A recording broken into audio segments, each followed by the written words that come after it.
বাসায় মেহমান অনেক সকাল সকাল ঘুম থেকে উঠে রান্নাঘরেই ব্যস্ত হয়ে পড়েছি। আমি তো এদিকে রান্নাঘরে থালা বাসন মাজার ব্যস্ত। এদিকে আলিশার বউ পাকান পিঠা বানাচ্ছে। সকালের নাস্তার জন্য পাকান পিঠা বানানো হচ্ছে। শুধু পিঠা নয়, সেমাইও রান্না করব, সেই জন্য থালা বাসন গুলো মেজে গোয়ালে গিয়েছি গাভীর দুধ দুতে। গাভী থেকে দুধ দুয়ে টাটকা টাটকা দুধ দিয়ে সেমাই রান্না করব। বাছুর দিয়ে বানানো হয়ে গেছে, তো হাতে কিছু তেল নিয়ে গাভীর দুধ দেওয়া শুরু করলাম। আলিশাও আছে আমার সাথে সাথে, ও তো গাভীর চোখে আদর করতেছে। একে তো দেশি গরু, আবার বাছুর অনেক বড় হয়ে গেছে, সেজন্য বেশি দুধ হয় না। আর যেটুকু দুধ হয় সেটুকুতে আমাদের বাসায় খাওয়া হয়ে যায়। আমার তো গাভী থেকে দুধ দেওয়া হয়ে গেছে। আর এদিকে আলিশার দাদু এখনো পাকান পিঠা বানিয়ে যাচ্ছে। পাকান পিঠা বানাতে গিয়ে অনেকটা দেরি হবে, সেজন্য আমি আলিশার দাদুর কাছে দিয়ে বাকি কাজগুলো সেরে নিয়েছি। তো পিঠা বানানো শেষ করে ওই চুলায় টাটকা দুধ দিয়ে সেমাই রান্না করছি। এবার দুধের ভেতর পরিমাণ মতো চিনি, লবণ আর ভেজে রাখা সেমাই দুধের ভিতরে একসাথে দিয়েই চুলার উপর বসিয়ে দিলাম। তো ফ্লেভারের জন্য কয়েকটা তেজপাতাও দিয়ে দিয়েছি। তো এইভাবে লুজ সেমাই গুলো ভেজে দুধ দিয়ে রান্না করি, আর খেতে খুবই মজা হয়। তো গ্রামের বাড়িতে সকালের নাস্তা রেডি। আজকে সকালে মেহমানদের নাস্তায় থাকছে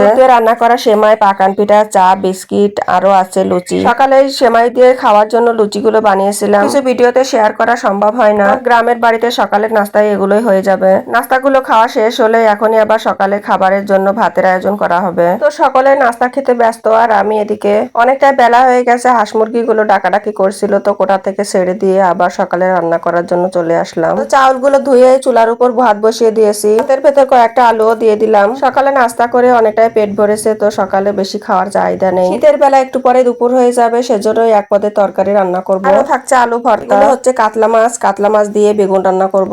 মাটির দুই চুলায়, তো এক চুলায় মাছ ভাজি করছি আর এক চুলায় বেগুন রান্না বসিয়ে দিলাম। বেগুনের ভেতর কয়েকটা আলুও দিয়েছি। আমি তো সব রকম তরকারিতেই আলু দিয়ে থাকি। সব রকম তরকারিতেই আলু খেতে খুব মজা লাগে। তো যাই হোক, মাটির সরাই মশলা বেটে গ্রামের মতো করে আমি বেগুন রান্না করব। ওদিকে মাছগুলো ভাজা প্রায় শেষের পথে। ওদিকে বেগুনের পানিতে বলক উঠে গেছে। মাটির সরাই মশলাগুলো বেটে বেগুনের ভিতর দিয়ে দিলাম। একটু পরে ভেজে রাখা মাছগুলো বেগুনের ভেতর দিয়ে দিয়েছি। আর ঝোলের পানিটা পরিমাণ মতো হলেই বেগুন রান্না হয়ে যাবে। তো সকালে খাবার খেয়ে যেটুকু সময় পেয়েছি, সেটুকু সময়ের মধ্যে দুইটা 3 পিস কাটিং করে নিব। একটা হচ্ছে টিস্যু কাপড়ের 3 পিস, আর একটা হচ্ছে সুতির 3 পিস। এই দুইটা 3 পিস কাটিং করে একটু পরে আবার দুপুরে রান্না করতে যেতে হবে। বাসার কাজ করে যেটুকু সময় পাই, সেটুকু সময় আমার মেশিন ঘরে চলে যায়। এই যে আর একটা শপিং ব্যাগ, এই শপিং ব্যাগের ভিতরে একটা 3 পিস আছে। এই দুইটা 3 পিসই এখন কাটিং করব। খুব অল্প সময়ের মধ্যে আমার দুইটা 3 পিস কাটিং করা হয়ে যাবে। এক রকম মহিলা কাস্টমারের এক এক রকম পছন্দ। তো অনেক সময় মহিলা কাস্টমারদের পছন্দের কথা শুনলে আমার তো খুব হাসি পায়। ডিজাইন বানাতে চাই, মুখে তো বলতেই পারে না। আবারও ডিজাইনের বাহার আছে খুব। অনেক সময় তো মাথা গরমই হয়ে যায়, তবু কি আর করা।